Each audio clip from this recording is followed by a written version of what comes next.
Hey everyone, this is Patrick Heron, Self Improvement Foundation Coach. Welcome to the live stream You Are Not Broken. I will be live streaming these episodes once a week. Today is Saturday at 11 a.m. Eastern Time. Today we're going to reveal the truth about self improvement. Self improvement has been a really huge part of my life. It all started 12 years ago. And what's really crazy is that I discovered over time that sometimes, the more you work on yourself, the worse you feel about yourself. And today I will be, you know, presenting various, from various angles. First, why self improvement is failing us and what we can do about it. So this will be really exciting. This is being live streamed on YouTube and Facebook. Over time, I will probably transition into LinkedIn and TikTok as well. But I am more than pleased to have you here. These are really important conversations that we need to have, and how you can, finally follow through, right? The whole objective here is that you can take self improvement advice and finally implement it, but at the same time, without you, beating yourself up for not getting the result, not maybe getting ahead financially or in your career. Sometimes it's not building that meaningful relationship. Some other times it's not having that body or the health levels that you would like to have. Whichever area of your life you would like to improve, we're going to make things work.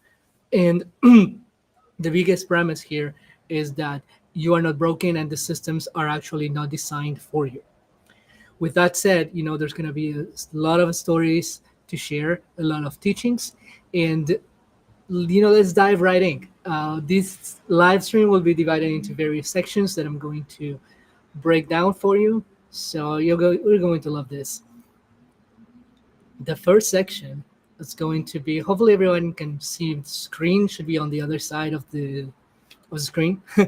So this is episode one, is why most self-improvement advice fails.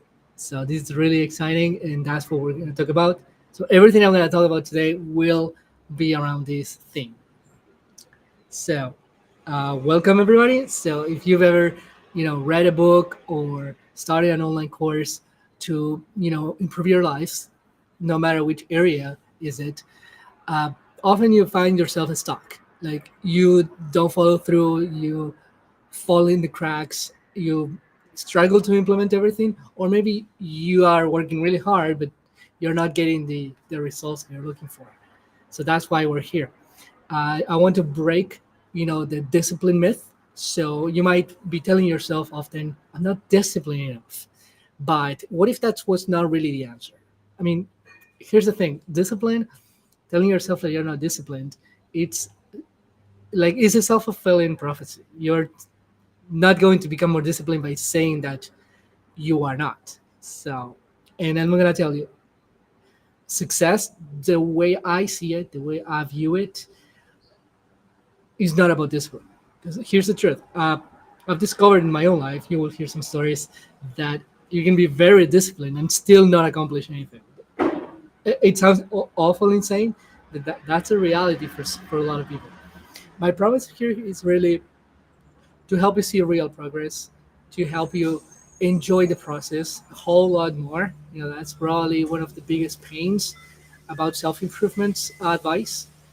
You see the systems, but then you just hate the process, and rightly so. Like it's so not designed for you. And the reason why is not that all of this advice is wrong, but it's more about how which pieces are actually working for you personally. So I like to say sometimes that what we need is not a framework of success, like a step by step anything. What we're looking for, what's really going to help us, is to find adaptable frameworks. So we want to be able to follow principles and steps that you can always tweak and customize to your own situation, to your own personality. So here are these various parts. So I'm going to dedicate a fair amount of time, probably 10, 15 minutes, to tell you more about my story.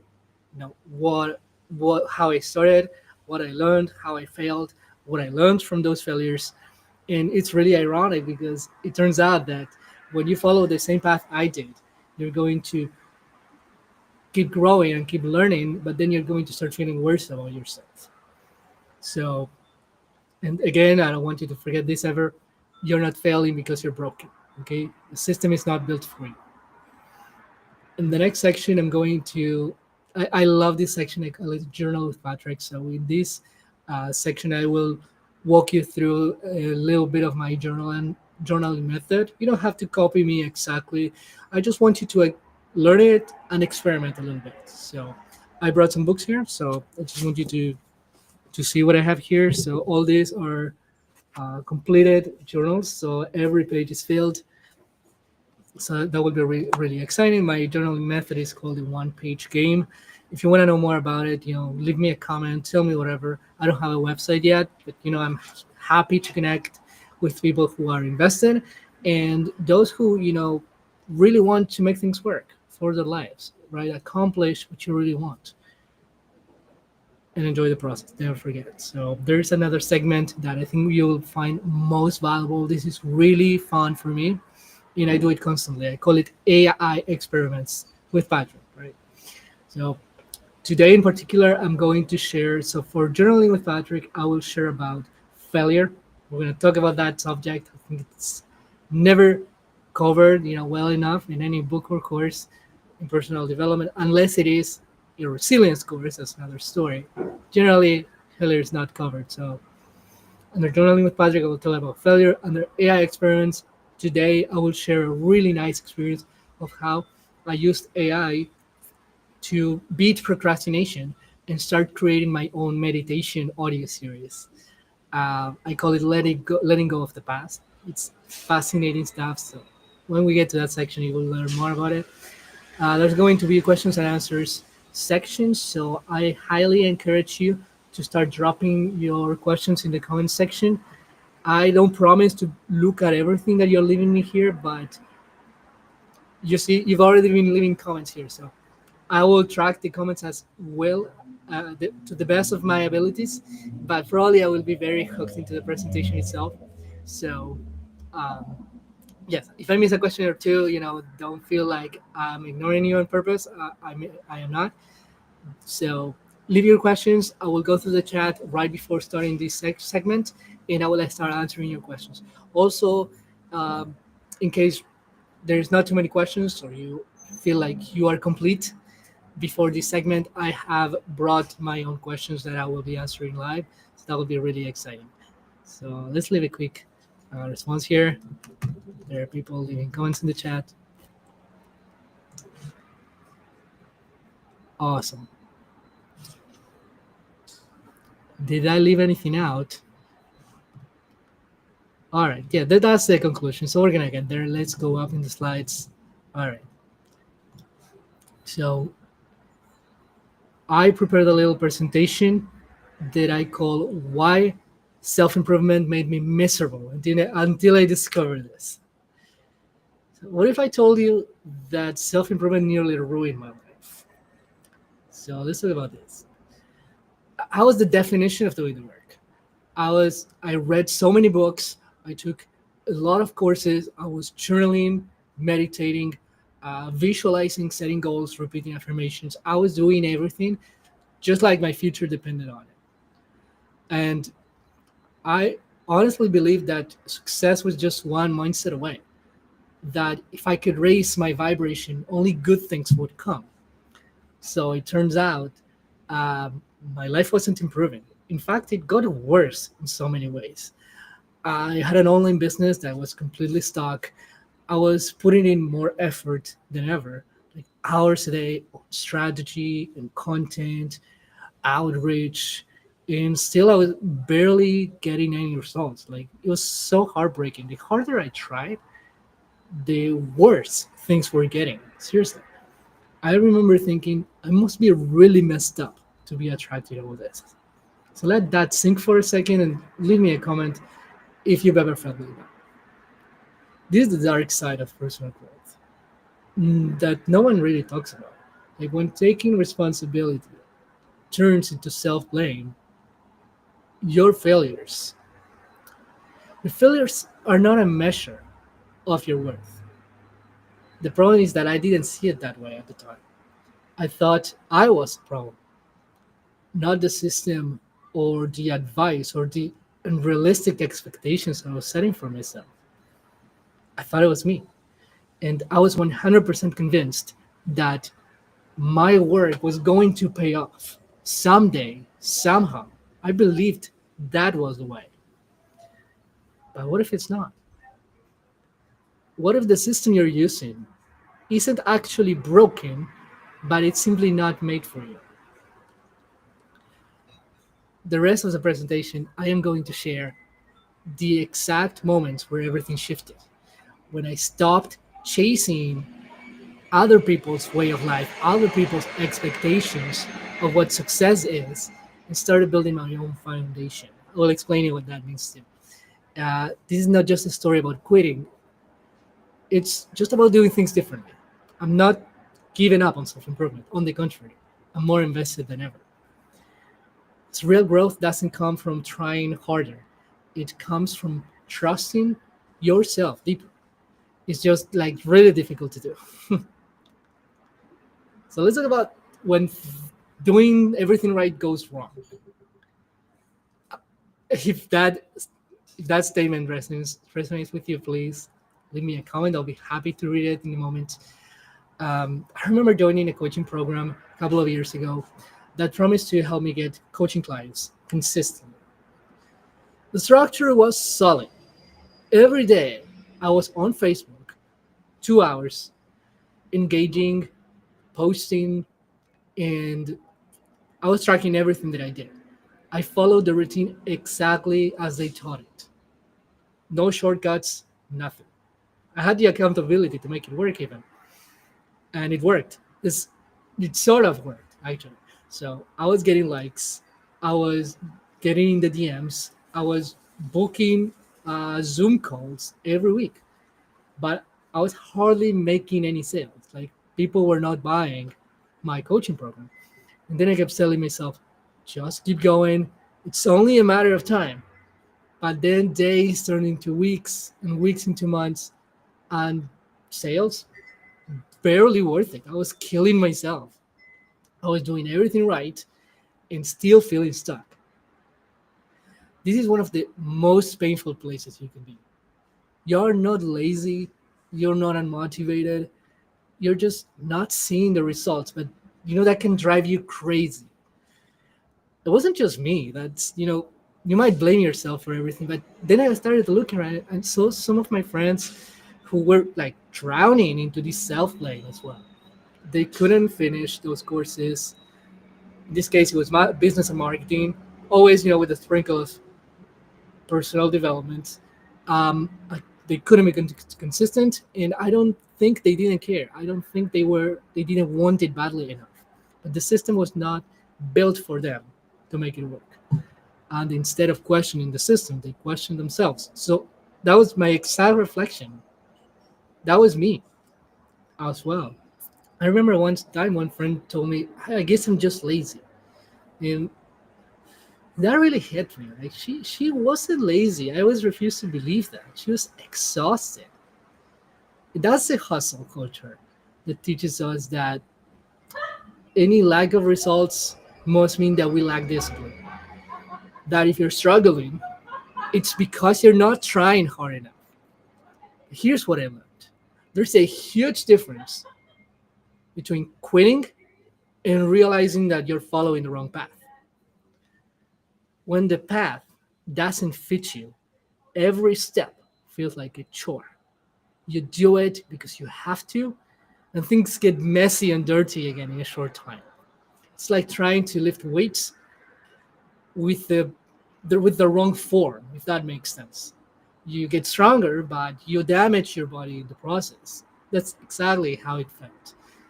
And so let me tell you something though. Like, I'm not proposing that you break off with all those courses and programs, that they never work, that they're a scam. I want to draw the line here because that's really important. There's not following any advice. It's like what's this phrase that I read here all the time? Reinventing the wheel. So you don't want to reinvent the wheel. You have to be to have a complete different look.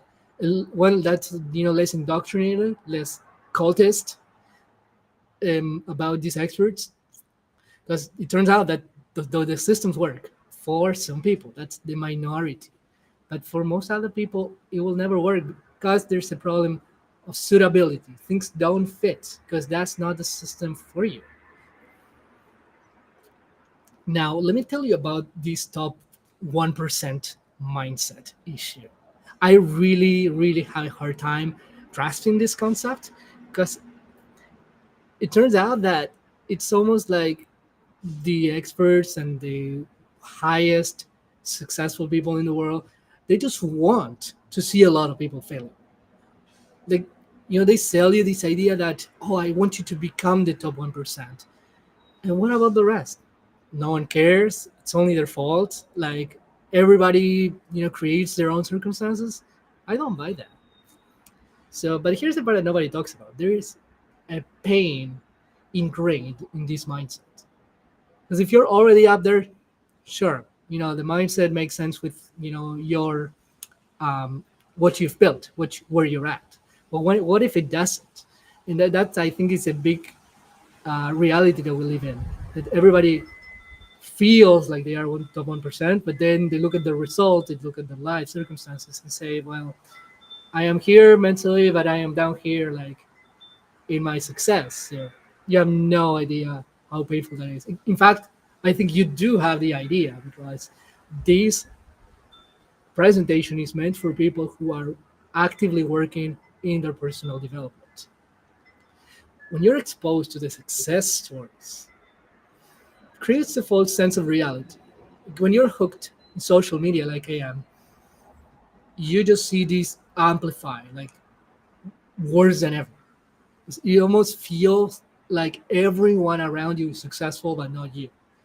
And algorithms work this way. They show the extraordinary stories because that's what gets people stuck in the platform, because that basically draws attention. Right? That's the business of social media. And then you see these people who they blew up overnight and they cracked the code, and suddenly, according to your feed, everyone is doing fantastic, but you are not. You are horrible. You're the worst. And we can make this a logical thing, but your your brain is already conditioned to tell you what real is.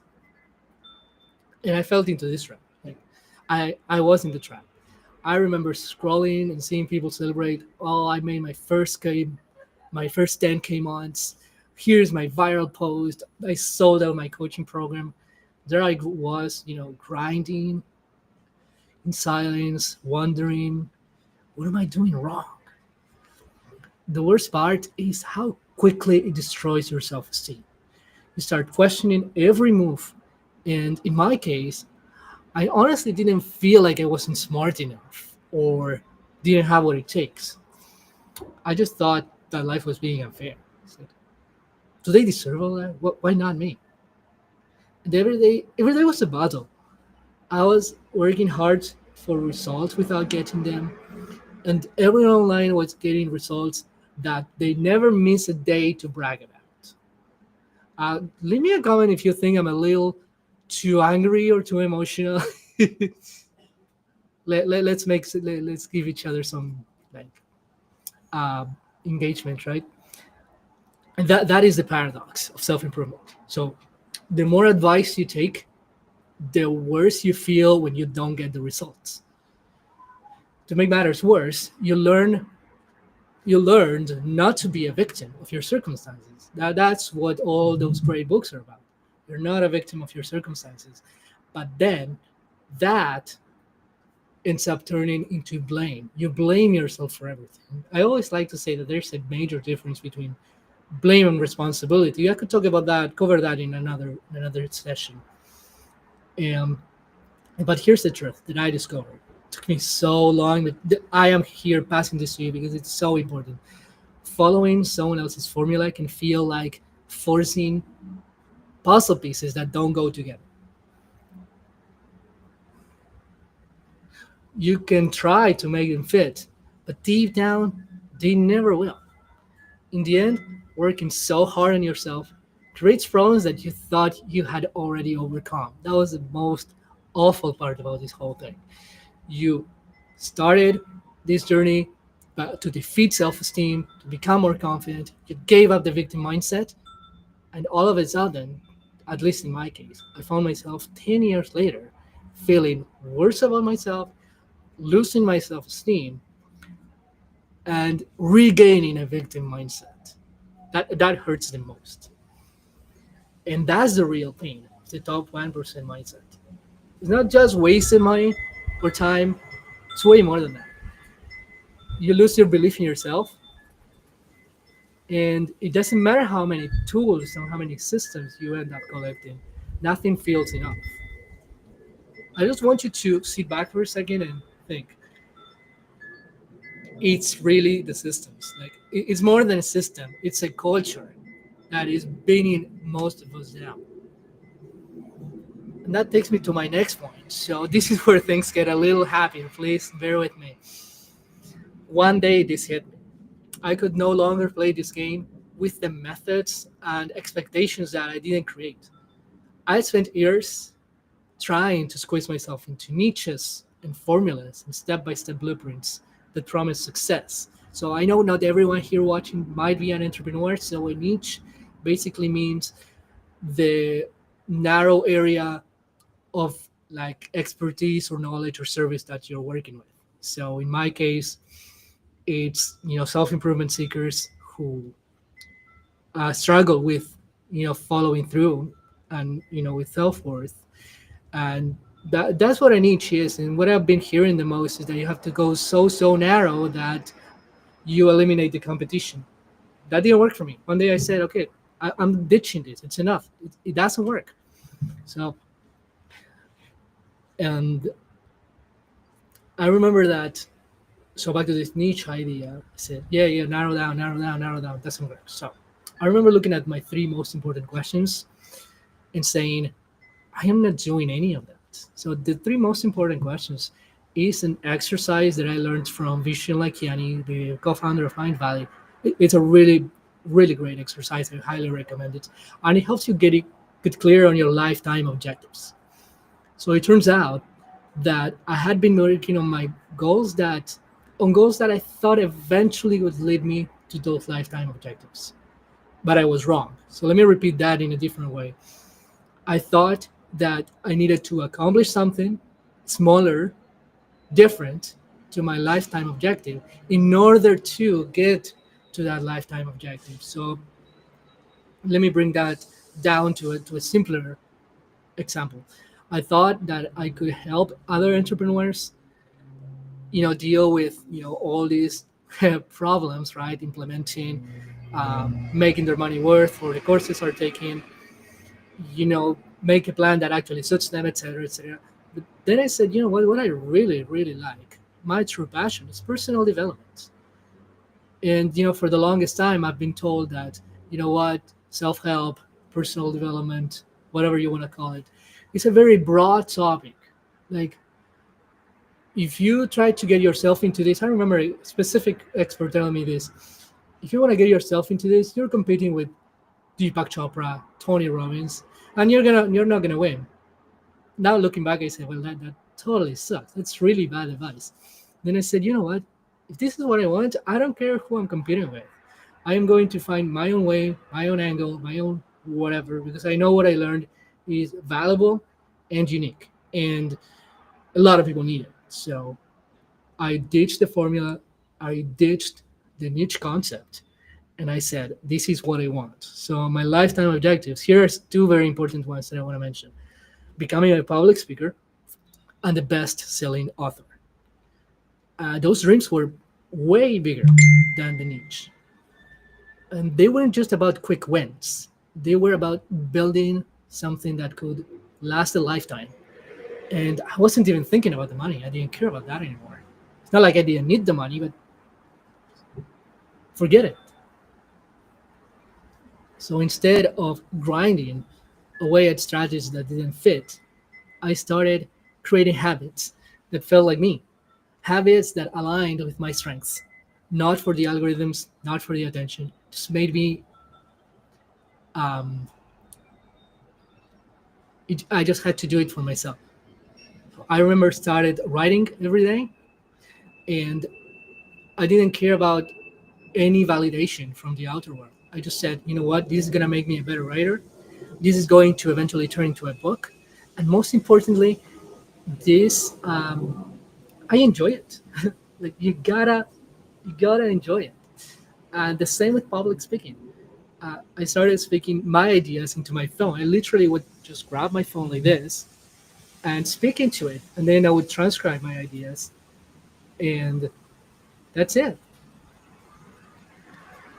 So, what was the takeaway?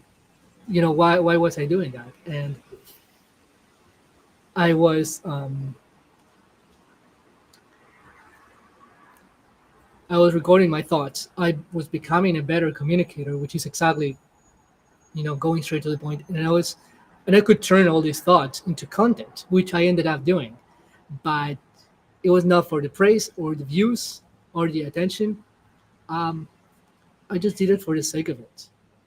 It could not amount into anything, but I was enjoying the process and improving myself. Here's the crazy part.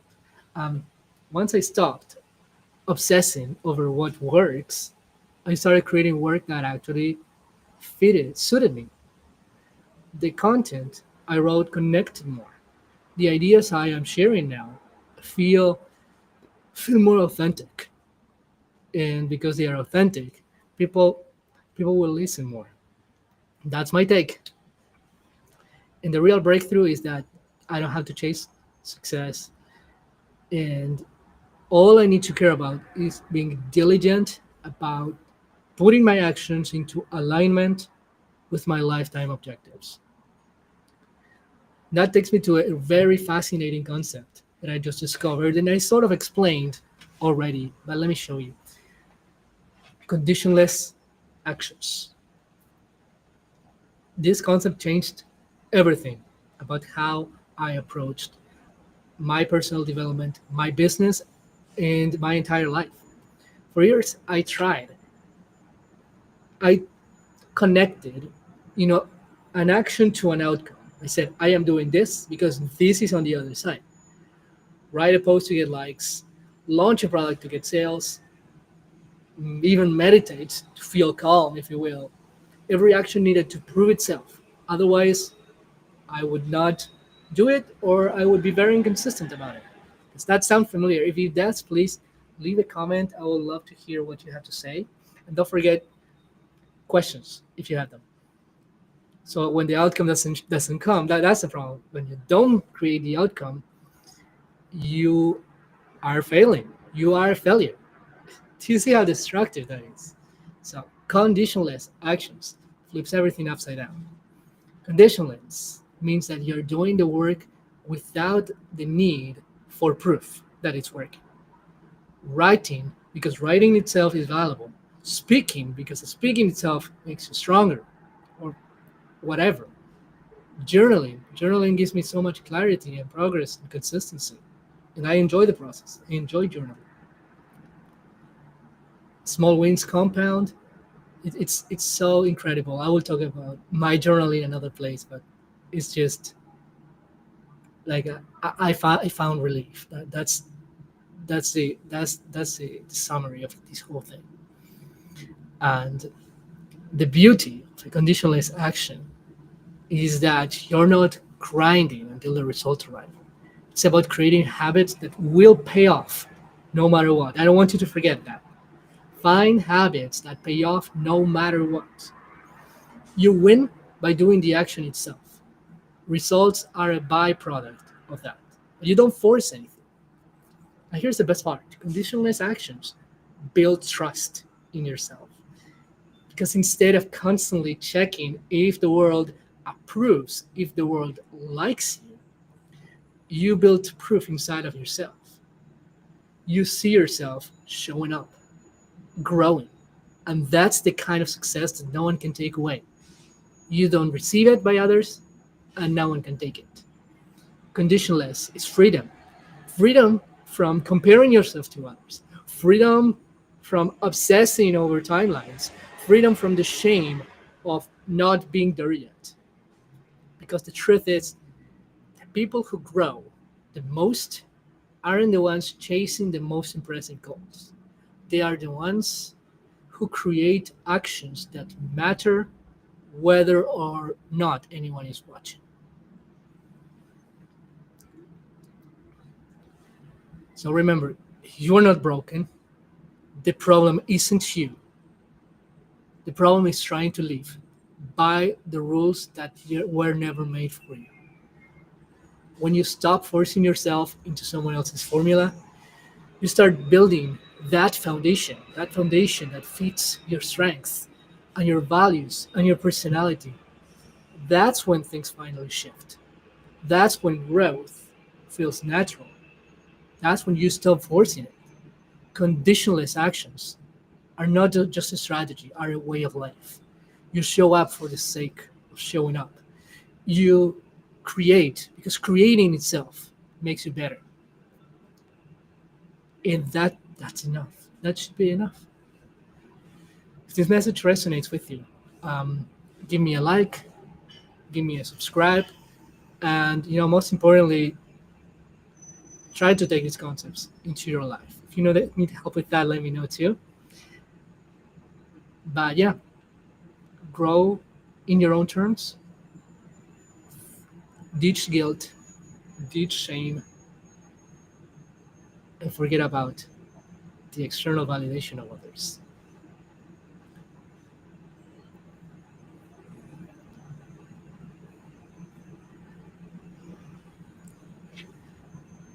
So that was why self improvement advice fails. I hope you really enjoyed that segment, and I'll be happy to review the comment section.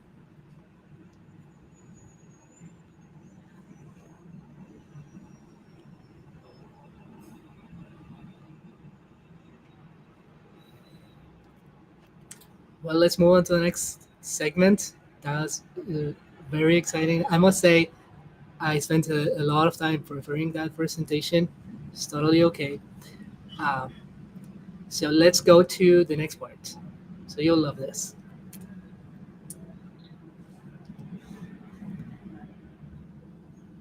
So journaling with Patrick. I'm thrilled to be able to share this here with you because I just want to have a live stream where I get to talk about all the things that interest me. And that has a lot to do with the last presentation where we were saying that a niche is not enough to cover who I am. Choosing a small problem or a small um, field or industry doesn't fully represent Patrick. I hope you feel like that too. So today in Journal with Patrick, I want us to talk about failure. Failure is really important for your personal development journey. Without failure, or when you try to avoid failure, you're actually doing more harm than good. And this journal is really going to help you. So let me show you a little bit about what I've done. So I've started journaling using what I call the one-page game method since last December, and I've finished these three books. This is my fourth one. It's already right here.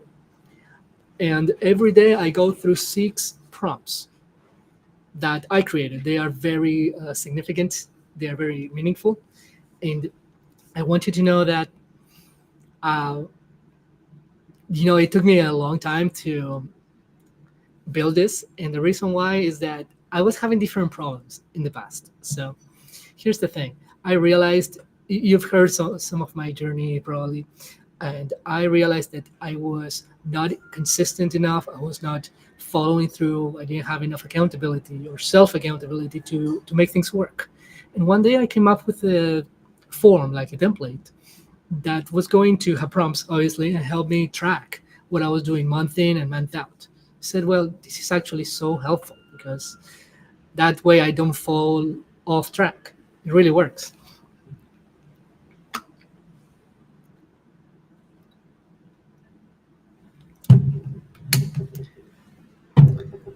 And I remember using this form, and I was doing it month in, month out, every month for like a year or 2 years. And then one day I realized, I think I need something more. It turns out that I needed to sort of remember like what I wrote 30 days later. And that was good, but I think I needed to take things to the next level. And I was also thinking about my clients. So my clients need more accountability than this. So the moment I share this monthly form, I don't think they will unleash the whole potential of that process. And then what can they do daily? That was my biggest question. That's what led me to creating this journal. What can they do daily? And then I said, but once a day is too much. How can I make this work? I mean, I want to do something every day, but how can I make it work? It's way too much. So I kept, thinking and exploring and experimenting. And one day I remember coming up with this idea of what if we do a few prompts? I want to make sure that people are grateful, they record it. I want to make sure that people talk about what they learn, right? So that they know they're evolving. I want to make sure that they track their daily achievements so they build confidence. So, and I want them to have a smaller accountability moments every day. So, and that's when I came up with this. So, let me read out the six prompts for you. And I say reading out, but I'm not really have them here to be honest, because I've already memorized them. So the first one is this. This is gonna help me though. The first one is one thing I accomplished today, or one thing I did well today. You can be as simple as that. Second is one thing that I learned today. Third is one thing that I failed at. We're gonna dig a lot deeper into that. The fourth one is one thing that annoys me. The fifth one is one thing that I'm grateful for. And the last one is one thing that I promised myself to do. So to me, that worked fantastic. I started that the last week of December 2024, and I was really enjoying it. I was writing that every day, six prompts, six prompts, six prompts. And then a few months later, I remember, I think it was February, I started to realize that I was not consistent enough. I was consistent enough, but I was tiring myself. I was in the habit of journaling at night, and this whole thing was really tiring me. I had days where I was so beat, I couldn't do it. But I would force myself to do it. So, but then, you know, I started to take this little mindset, which is thinking about the people who are going to use this journal. I now every time I build something, I always think about other people trying to use it. Then I said, you know what? I know that my discipline is kind of high, my willpower is good, but I am sure if I struggle, a lot of people would struggle so much worse. So this is not a good product if I don't fix that. One day I had this really crazy insight. What if I turn this into a game? That's when the one page game was born. So now, when I journal, I have a point system. I have a point system that allows me to increase my score every time I write something. So the biggest shift about this is yes, you are getting extra motivation, call it dopamine boosts if you want, every time you write. Yes, that's part of the plan. But to me, the bigger picture is that you can write just one prompt if you want. Flexibility is really important for me. I think that's a big reason self improvement advice doesn't work. Then I say, what if people had the opportunity to just write once? They have their six prompts, yes, but you can write one and be enough and be consistent. So that's what I did. So part of this, and you will get points. That's the coolest part. Because if you don't do all six, you get points. So you have the opportunity to do five or four or three or two or one. And then the next layer of flexibility is that you don't have to follow them in order. So if you get stuck at what I did well today, you can just move to the next one or to any of the other five that you like. And that changed. So now it's very, very odd when I miss a day. But even if I do, I just look at my progress and say, well, 27 out of 30, 25 out of 30 days in a month totally works. The next thing is too is that you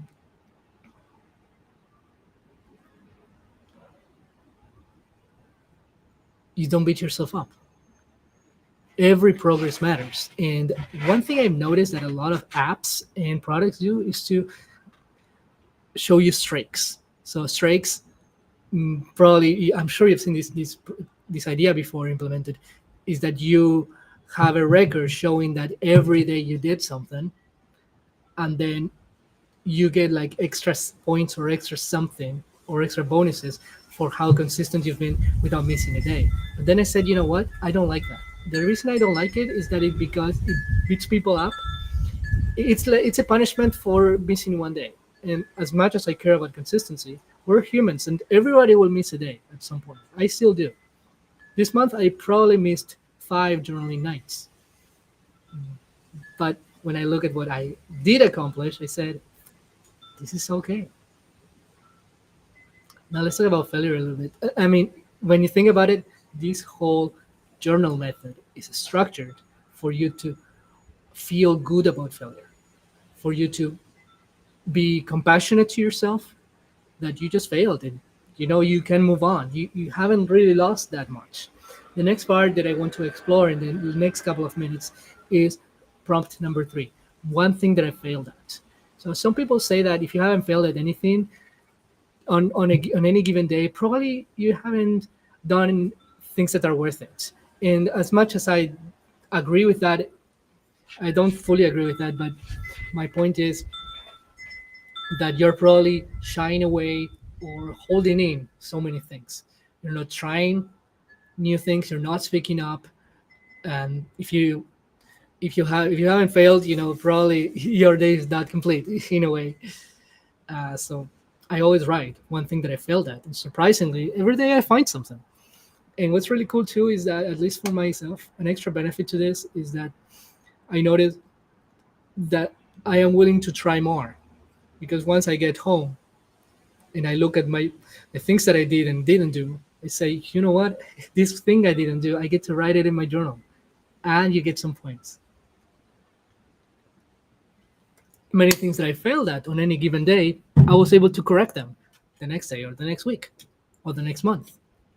Tracking your failures is so meaningful. It's so powerful. You develop self-compassion. You right some wrongs, and you become more resilient. And you dare to try and be more. So your prompt for you. Why don't you write with me a little? Your prompt for you is, what is one thing that I failed at? Can be today, can be any other day of your life. Just take your time to write it down, and give yourself a little compassion, a little love, because failure is part of life. Failure often puts us in the right direction, and we learn a shit ton from it. So let me just repeat your prompt once again. What is one thing that you failed at?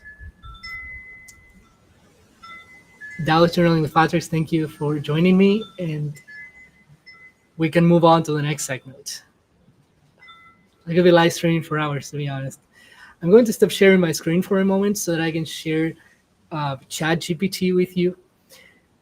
This is AI experiments with Patrick. So I do AI experiments every week. It's not because I'm telling myself to do something every week. It's because I need it. I'm constantly exploring things that I can do. And today I want to show you something really cool. Not only what I did specifically, or what I built thanks to AI this week, but also what I want to share with you is how to beat procrastination with AI. Get ready. So let's stop sharing this for a moment. Let's go into ChatGPT. I'm just gonna need a minute to do that. This will be really fun. So where is this? There it is. Go all the way to the top. Looks like I've been doing a lot of work. This chat looks very long. Screen share.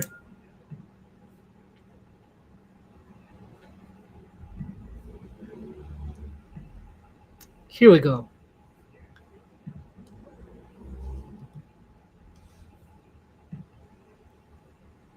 If you're able to see my screen, you should be. So this is my conversation with ChatGPT.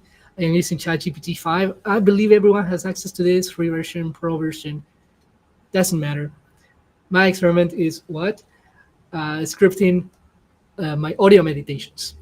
So it turns out I came up, let me give you some backstory. So I came up with a project last year.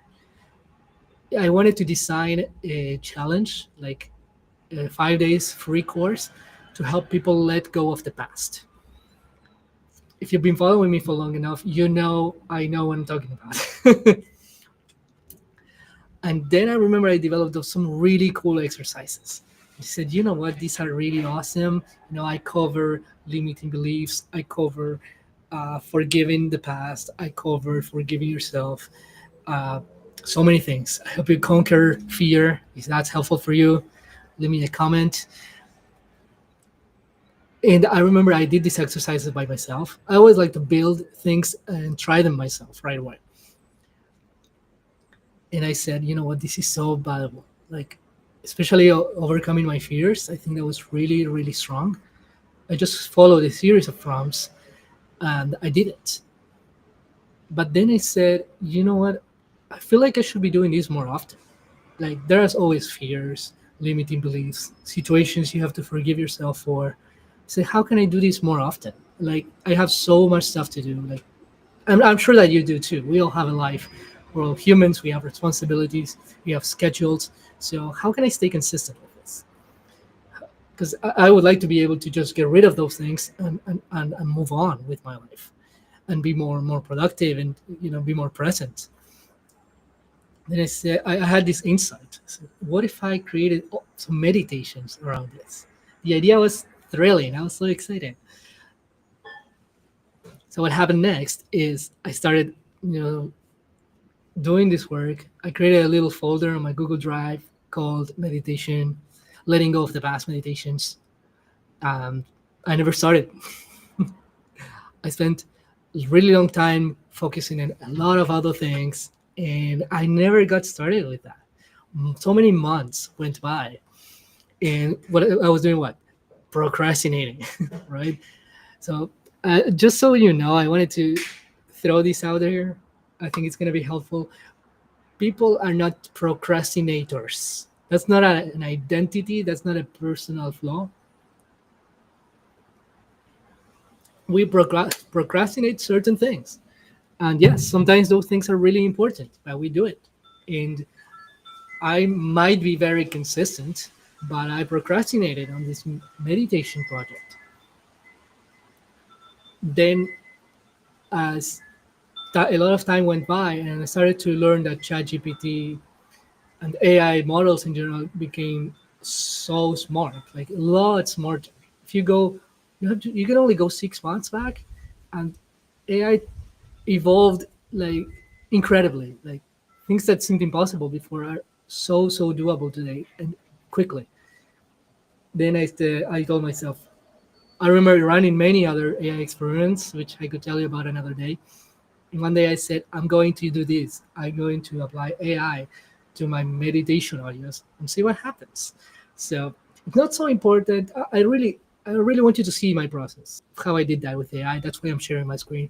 But I want you to, the big takeaway of this is that you can beat procrastination, right? If you have any big project in mind or a small project, use AI, like AI for everything. If you want to ask me anything, actually, if you want me to cover a certain topic that AI could possibly fix, leave me a comment. Tell me what topics you would like me to cover. I'm a big fan of AI, and it's really improving, my life. Like, it makes me feel so empowered that I can create so many things so fast. So this is the prompt that I started with. I need you to take the role of a seasoned meditation teacher with 20 years of practice. You have the You are updated with the most advanced techniques while keeping abundant knowledge of the fundamentals of meditation.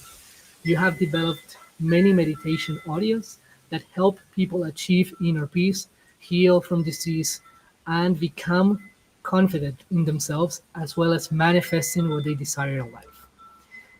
So, let's break that down for a bit. I've learned from some experts, AI experts, that it's you can get the best results from AI, the highest quality results by giving it a very specific role. So what I read to you is the role that I want AI to take. And it will embody that and it will act as if it's this person that I'm describing.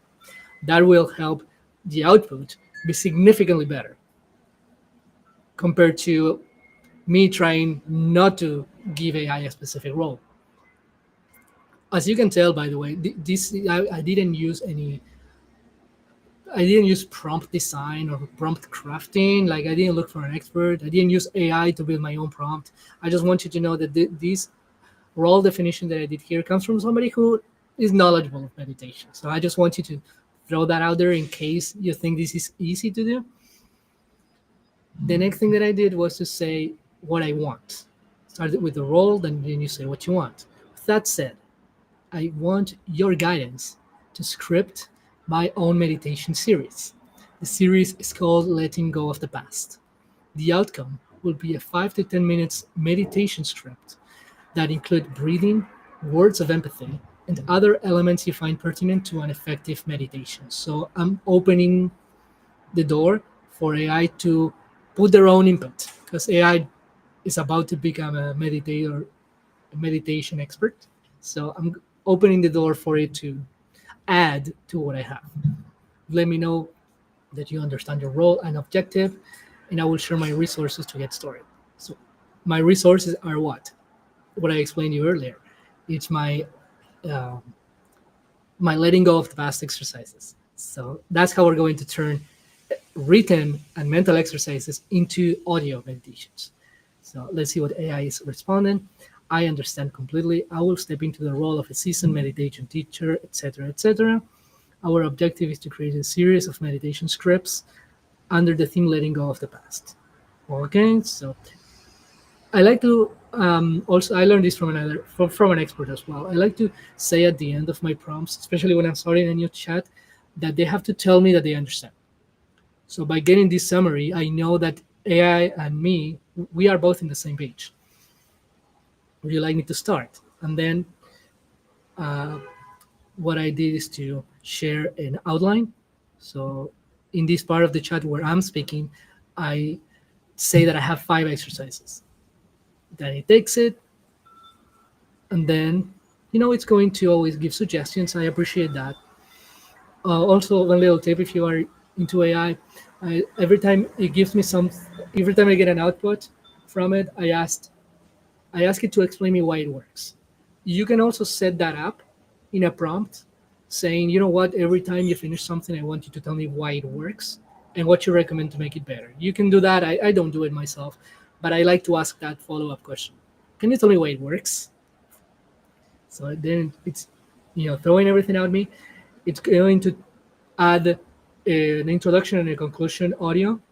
So we have 5 exercises in the middle, and then we have one to start and one to finish. Then after that, um, I let AI write the introduction for me, the introductory meditation, because that's not an exercise of mine. So I like to let it uh, give me everything. That's like an improved outline, I believe. Then that's the first script. I like to always review what AI is giving me. I really hope you're taking notes because this is just gold information for using and interacting with AI. And then yeah, I reviewed it, I rewrote a few things, and then we got the script. So I want to share something more with you. So meditation 1 is not coming from my exercises directly. Meditation 2, I want to get to that part. It's even giving me extra recommendations. Remember, this is an expert. So the second one, I remember it gave me one script without looking at my exercise. It happens to, but I didn't want that. So I said, these are my exercises. So these are all the prompts that I want people to go through as they meditate. So they are going to be present, start with the breathing, be present with their body and stuff. But after that, they're going to walk where they are going to be guided into one prompt at a time, so that in this particular case, they will identify and eliminate limiting belief. So if you're interested in seeing the final product, I've already recorded two of these meditations in my own voice. It's really cool. And like as always, everything I build, I try right away. So I did. And remember, uh, use AI a lot, use it responsibly. Don't outsource your brain to it. And I want you to try it out. Some of these experiments I think are really, really cool, really powerful. And I'm just going to continue building assets like this. So that was AI experiments, Patrick, and I really appreciate you tuned in for this segment. And now we can move to the Q&A. I'm going to make it short. It turns out I probably didn't manage to did my time perfectly, but I want to stick to the hour that I promised I was going to give. With that said, let's dive into the questions. I'm going to read anything that you gave me and add some of my own questions that I researched. So where am I? All right. Okay, we're gonna take the first question from the audience. Thank you for leaving a comment right there. All right. So Debbie says, "What was your biggest hurdle to journaling consistently?" I really like that question. My biggest hurdle was that I was doing it at night, and I was trying to get all the answers in. Like I, like I mentioned earlier in the live stream, I was telling myself to feel these six prompts every single day, and often I was really tired, and I felt like I had to like write so much. And I've simply decided to shrink the habit to the smallest. So obviously, not everybody uses the my journaling method. All journals are different. Some people write like freestyle as well. And what I did to beat this habit was to turn it into a game. But aside from the big system, the big point system, what really works is to shrink the your habit to the smallest. So one day you can be motivated and write a lot. That's great, but you shouldn't count on your motivation always saving you, right? Because motivation comes and goes. And the days that I am really tired, I just tell myself I'm going to open my journal and write one prompt. In your case, if you have a different journaling approach, just tell yourself that you will write one line or one sentence. Close the book, tell yourself you're enough, and you'll build consistency like that, hopefully. Let me know if that works. I would love to hear your thoughts. Let's move to another question. I'm going to go through this list of questions. Let's say, how long does it take for a habit?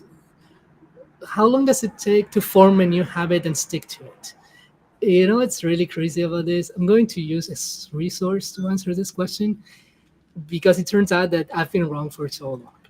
You might have heard that habits are need to be done consistently for 21 days for them to stick. Many other research studies say that you have to do it for 30 days, others for 66 days. It turns out that the most believable answer, as far as I know, is that it's 66 days. And the reason for that number is that it's an average. There are so many cases where it takes a lot longer to make the habit stick.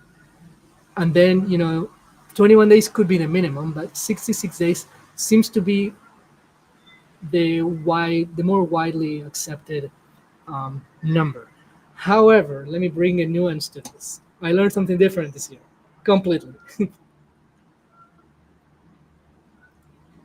And that is, Um, this year, I picked up a book that was really life changing for me, which is called Tiny Habits. The author is BJ Fogg, and he has a behavioral research lab in some university in US. I don't recall right now. Stanford University. And this Tiny Habits book is genius. Right? It's one of the biggest, it's one of the best books I've read in self improvement. And in habit formation is 100% the best book I've read. And I found something so fascinating here. The book doesn't propose that we talk about days at all. What we do instead is to focus on designing. He uses it. Coined the term known as behavior design. So you have to design your habit for it to perfectly fit into your life. That's why it resonates with me. And basically, he says that he has a formula that behavior happens when you align motivation, ability, and prompts. So just to make it really short and not turn this into a big lesson, the behavior that you want to do is a habit. Then the motivation is your reason to do it. If don't have a good reason to do it, it's going to be really hard. Or if you're trying to force yourself to do things that you don't like, then you have the ability. Ability is a broad term in this context. So ability means that you have all the resources, the skills, the time, the tools, the everything that you need to make the habit easy. And the last one is prompt, which means the small reminder that helps you to do something right now. For example, if I do this live stream setup and I leave my microphone, it's right here, my laptop, my camera, my lights, my water, my seat. If I set, let's say that I set all of that up 30 minutes before the live. When it's 11 a.m., I just come here and that's the reminder. Oh, I'm seeing all this, so it's the time. So I sit down and get started. That can apply to hundreds of things. According to BJ Fogg, this applies to everything. So I highly recommend this book. You could just follow my journey where I share about how I stuck to habits. But this book is really awesome. So Tiny Habits by BJ Fogg. I really appreciate your questions, and if you gained some value from this, I would really appreciate if you do the proper, engagement, like, subscribe, share, and stay tuned. This may not be my final schedule for live streams, but I am doing them once a week or maybe twice every 2 months. Anyway, stay tuned. I will update everyone on social media, so you're not gonna miss it. Take care.